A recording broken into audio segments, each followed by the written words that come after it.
So, Connor, thank you my son for the Christmas present.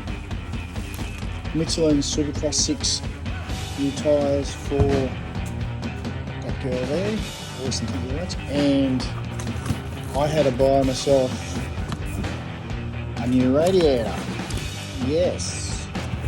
As some of you have noticed, I parked my bike a couple of weeks ago, really weirdly, and I found out that I hurt my radiator.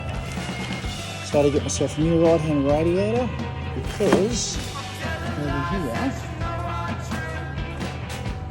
when I parked the bike in the awesome position, I dented it and I pushed it in and busted the hose, so I got the hose properly. It's not leaking, but I do want a chance of being in the bush with the leaking radiator, so I had to get a new right one. And I got the strap to go in the back of my seat because I seem to get bogged and stuck, so I can pull myself up because the dead eyes don't have a blah blah. And also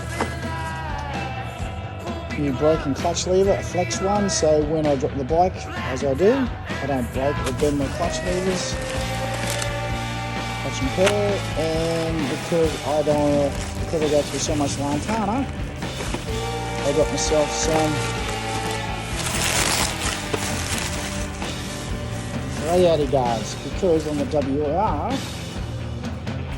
they're plastic shit ones that aren't going to save the radiator. So I got these for here. Bit expensive, but it's cheaper than getting stuck in the bush with a punctured radiator. So yeah.